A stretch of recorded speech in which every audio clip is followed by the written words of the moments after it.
Right. మొత్తానికి జాగృతి అధ్యక్షురాలు MLC Kalvakuntla గారు కవిత గారు బయటకు వచ్చారు. ఎప్పుడు మరి విలీనం చేస్తున్నారు బీజేపీ పార్టీలో బీఆర్ఎస్? ఇప్పుడు నేను ఒకటి అంటే చూడు, పిసోని చేతుల రాయి అది ఏమైంది జరిగినా ఆశ్చర్యపోవాల్సిన అవసరం లేదు. అయ్యో పండగ గారికి జరగలేదు, నాకు జరిగింది, లేకపోతే ఇంకొక కెమెరామెన్ జరిగిందని ఆలోచించాల్సిన అవసరం లేదు. వాడు పిచ్చోడు, వానికి అడ్డు అదుపులేనటువంటి మనిషి. భారతదేశంలోనే అత్యున్నతటువంటి న్యాయస్థానంలో ఎలాంటి ఆరోపణలు లేకున్నా, ఆధారాలు లేకున్నా 5.5 ఏళ్ళు ఒక ఫైటర్ బిడ్డ ఎక్కడ కూడా ధైర్యం కోల్పోకుండా నికార్సుగా పోరాటం చేసినటువంటి గొప్ప నాయకురాలు కవిత. కవిత కాలి చెప్పుకు సరిపోడు ఈ ముఖ్యమంత్రి, కాలి చెప్పుకు సరిపోడు కవిత, కాలి చెప్పుకు సరిపోడు ఈ ముఖ్యమంత్రి. ఒక మహిళ అయినా ఆమెలో ఉన్న పోరాటం అంటే అట్లాంటిది, ఆమెకున్న సబ్జెక్టు విజన్ అట్లాంటిది. అత్యున్నత న్యాయస్థానంలో చాలా స్పష్టమైనటువంటి చర్చ కొనసాగింది, వాదోపవాదాలు జరిగినాయి. మీరు చేసిన ఆరోపణ చేసినటువంటి 100 కోట్ల రూపాయలు రికవర్ చేసిండ్రా, ఏదైనా బ్యాంకులో హోల్డ్ చేసి పెట్టినరా, ఏదైతే తుషార్ అనేటువంటి బెదిరిస్తున్నారు అని చెప్పినప్పుడు ఆ తుషార్ అనేటువంటి ఉన్నది జైల్లోనే, ఈ కవిత పోయి బెదిరించడం సాధ్యం ఎట్లా? ఏదైతే మాగుంట రాఘవరెడ్డి చేసినటువంటి ఆరోపణలు తనొక నిందితుడే, ఆయన ఆరోపణలే తప్ప ఆధారాలు కాదు, ఇవి అన్ని ఎట్లా పెట్టి అని చెప్పి చాలా కులంకషమైనటువంటి చర్చ జరిగి ఎట్టి పరిస్థితుల్లో కూడా ఇలా ఉండడానికి లేదు అని చెప్పేసి బెయిల్ ఇచ్చిండ్రు. వాళ్ళు అప్పటి కూడా బెయిల్ ఇవ్వకుండా అడ్డుకోవడానికి ఎన్ని కుట్రలు ఎన్ని కుతంత్రాలు చేయాలో చేసిండ్రు. ఇవాళ మనీష్ సిసోడియా కేజ్రీవాల్కు బెయిల్ వస్తేనేమో సపర్లు కొడుతున్నారు ఇదే కాంగ్రెస్ పార్టీ నాయకులు. కవితకు బెయిల్ వస్తే మాత్రం అయిపోయింది, బీజేపీని కాంగ్రెస్లో విలీనం చేస్తారని చెప్పేసి ఈ నల్లమొకపోడు ఏడంటాడు అని చెప్పేసి ఇంకో నల్లమొకపోడు ఉన్నాడు సహాయ మంత్రి బండి సంజయ్ గారు. వాడు ముందే అయిపోయింది కథం రేవంత్ రెడ్డి ఇప్పించినట్ట. అంటే వాని జాగిరా, వాని నోరు ఉండదని చెప్పి ఇష్టం వచ్చినట్టు మాట్లాడతారా? ఇప్పించడానికి వాడేవాడు, చెప్పడానికి వీడేవాడు. అంటే ఇప్పుడు న్యాయస్థానం ఇన్వాల్వ్మెంట్ అవసరం లేదు. ఈ రాజకీయ పార్టీలు ఒకవైపు బీజేపీ పార్టీ, ఒకవైపు కాంగ్రెస్ పార్టీ నిర్ణయించుకుంటే బెయిల్ వచ్చేటట్టుంటే, ఈ కుక్క ఓటుకు నోటు దొంగ కేసులో అరెస్ట్ అయినప్పుడు మరి బెయిల్ ఇచ్చింది అప్పుడు ఆ రోజు బీఆర్ఎస్ ప్రభుత్వంతో కుమ్మక్కైందా? మరి వీళ్ళ నాయకురాలు సోనియా గాంధీ ఏదైతే రాహుల్ గాంధీకి బెయిల్ వచ్చినప్పుడు స్కామ్లో అప్పుడు బీజేపీ బూట్లు నాకిందా?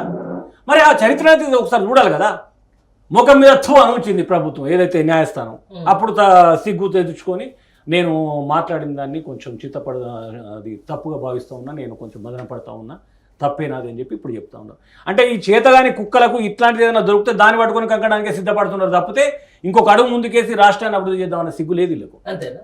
మామూలుగా మొన్న ఇదే సెక్రటేరియట్లో చిట్ చాట్లు జరిగినంత సందర్భంలో ఒక కీలకమైన వ్యాఖ్యలు చేసింది ఎవరు, ఇప్పుడున్నటువంటి ముఖ్యమంత్రి రేవంత్ రెడ్డి.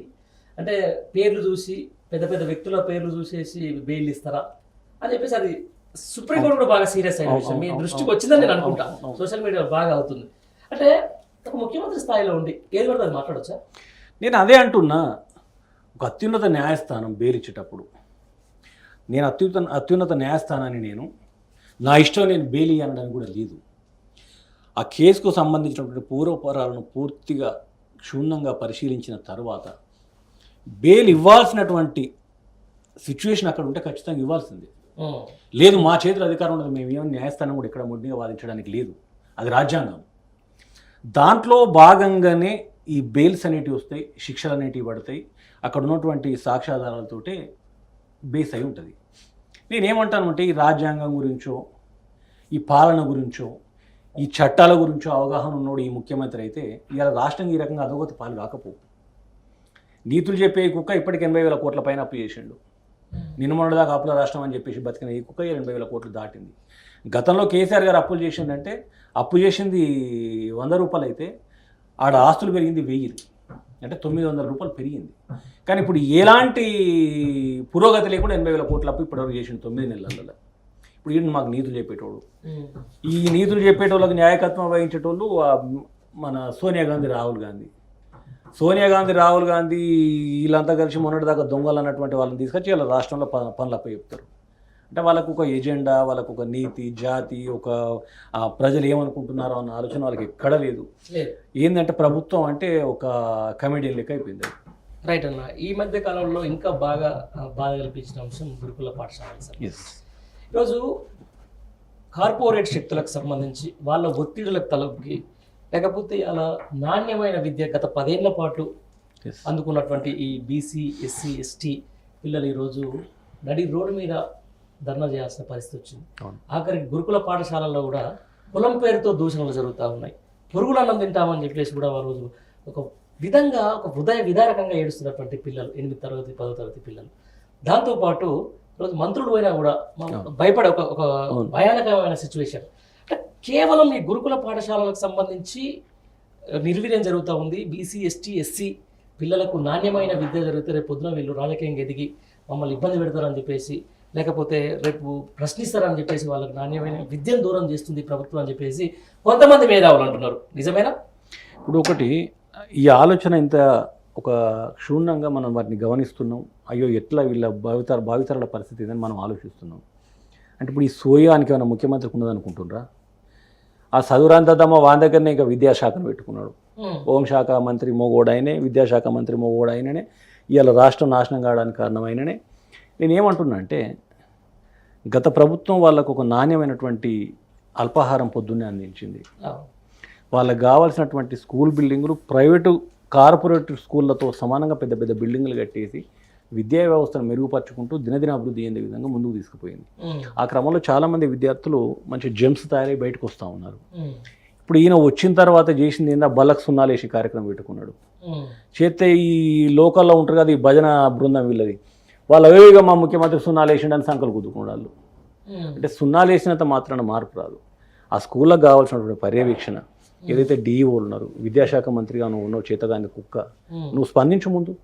దానికి సంబంధించిన కలెక్టర్లకు ఎక్కడికక్కడికి ఆదేశాలు జారీ చేసి వాళ్ళకి ఏం అల్పాహారం అందిస్తూ ఉన్నారు, వాళ్ళకి ఎలాంటి భోజనం పెడతా ఉన్నారు, ఆ స్కూళ్ళల్లో పాములు ఎలుకలు వాళ్ళకు పెట్టే భోజనాలలో బల్లులు తొండలు ఇవన్నీ బారుతూ ఉన్నాయి. వీటి గురించి నీకు నిజంగా చిత్తశుద్ధి ఉంటే ఆ పిల్లలకి ఏదైతే విద్య నేర్పే ఉపాధ్యాయులు కానీ లేకపోతే అక్కడ ఉన్నటువంటి వాలంటీర్స్ వాళ్ళపైన ఎలాంటి పర్యవేక్షణ లేకపోతే ఇదే జరుగుతుంది కదన్నా. అది కాకుండా నేను ఏమంటా ఉన్నానంటే ఇప్పుడు స్కూళ్ళల్లో ఇది జరిగినప్పుడు నాకు తెలిసి గత ప్రభుత్వంలో మాకు బిల్లులు రాక తిండి ఇట్లా పెడుతున్నామని చెప్పేసి చెప్పలేదు. మొన్న లాస్ట్కి అయితే మొన్న చెప్తా ఉన్నది, ఇగో బిల్లులే రానప్పుడు ఏం చేస్తాం అంటే, బిల్లులు రానప్పుడు ఏం బిగుతున్నారు ఆ డిఓకు కంప్లీట్ చేయండి, కలెక్టర్ చెప్పుకుంటారు. మీరు డిఓ దాకా వచ్చింది కాబట్టి చెప్తుంది. నిన్న అదే ఏదైతే పాలమాకుల కస్తూర్బాకు సంబంధించిన ఐటీ శాఖ మంత్రి దుద్దిల శ్రీధర్బాబు వెళ్ళడం జరిగింది. ఆయన ఏం మాట్లాడతారు, అసలు 10 ఏళ్ల పాటు డిఓలు అనేటువంటి అసలు పాఠశాలలకే రాలేదు, మేమే వచ్చిన తర్వాత వాళ్ళకి పూర్తి స్థాయి అధికారాలు ఇచ్చినాం, ఇలా డిఓల పర్యవేక్షణలో జరుగుతుందని చెప్పేసి అంటారు. దీనే డిఓల పర్యవేక్షణలో ఈ బల్లులు పాములు ఎలుకలు తిరుగుతున్నాయి. అంతకుముందు డిఓలు రావట్లేదు కదా అని చెప్పి అవి వెళ్ళిపోయినాయి బయటికి. ఇప్పుడు డిఓలు వస్తలేరు కదా మనకెందుకు అని చెప్పేసి పక్కకు పోయినాయి. ఇప్పుడు డిఓలు వస్తున్నారు కాబట్టి వస్తున్నాయి. మరి అది కూడా చెప్తే అయిపోద్ది కదా మంత్రి. ఇలా వాళ్ళు స్వయంగా చెప్తా ఉన్నారు కదా, విద్యార్థులు ఎవరైతే ప్రెస్ వాళ్ళు కానీ ఇతరత్ర కొన్ని సంఘాలు పార్టీల వాళ్ళు పోతే మేము తాగాల్సినటువంటి మినరల్ వాటర్ ఆ టీచర్లు తీసి పక్కకు పెట్టుకుంటారు, మాకు మినరల్ వాటర్ కూడా ఇవ్వట్లేదు అని చెప్పి చెప్తా ఉన్నారు. మరి ఈయన వచ్చిన డిఓ ఏం చేస్తున్నాడు అంటే అది చోద్యం చూస్తున్నాడా? అది కూడా ప్రశ్నించాలి కదా ఈ మంత్రి ఎవరైతే ఉన్నారో శ్రీధర్ బాబు సిగ్గుపడాలి కదా. మరి గతంలో డిఈఓలు లేరు అంటే మరి గతంలో డిఈఓలు లేనప్పుడు కూడా వ్యవస్థ సవ్యంగా నడిచింది. మరి ఇప్పుడు డిఈఓలు అలర్ట్ అయిందని మేము చెప్తా ఉన్నాం, మరి డిఈఓలు ఏం చేస్తున్నారని చెప్పేసి వాళ్ళని ప్రశ్నించాలి, వాళ్ళకి నోటీసులు ఇవ్వాలి కదా. మరి మీ ఏదైతే మీరు ఒక జిల్లా అధికారిగా ఉన్నారు, మరి మీ పరిధిలో ఇలాంటి ఇబ్బందులు కలుగుతూ ఉన్నాయి, మీరు ఎందుకు స్పందిస్తున్నారు, వాళ్ళకి నోటీసులు ఇవ్వండి, వాళ్ళని సస్పెండ్ చేయండి, వాళ్ళపైన చర్యలు తీసుకోండి. అంటే అది తీసుకుంటలేరు అంటే ఇదంతా నిజం కాదన్నట్టే కదా. నిజంగా ఆయన అన్నట్టు డిఈఓలు పనే చేస్తే మిగతా కింద ఉన్నటువంటి సిబ్బంది పనిచేయరా? మరి పోనీ అక్కడ అన్ని జరుగుతూ ఉన్నాయి, ఇప్పటివరకు చాలా స్కూళ్ళలో ఇట్లాంటి ఇన్సిడెంట్స్ జరిగినాయి. ఎంతమంది డిఈఓలు అక్కడికి వచ్చి చర్యలు తీసుకున్నారు, ఎంతమంది మీద ఎలాంటి కేసులు బుక్ చేశారు, మరి ఒకసారి లిస్టు బయట పెట్టమని చెప్పండి. నిజంగా వాళ్ళు చెప్పింది అబద్ధం అంటలేను, నిజమైతే మరి ఎందుకు చర్యలు తీసుకోవట్లేదు, ఎందుకు మరి వీటికి ఇప్పటికి పురుష పడతలేదు, అది కూడా ఆలోచించాలి కదా. ఇలా విద్యార్థులపైన వేధింపులు, ఇలా మహిళలపైన వేధింపులు, ఇవన్నీ అసలు తెలంగాణ రాష్ట్రంలో ప్రభుత్వం ఉంది అని ఎవరు భావించట్లేదు. ప్రభుత్వం ఉన్న దాఖలాలు కూడా ఎక్కడ కనిపించట్లేదు.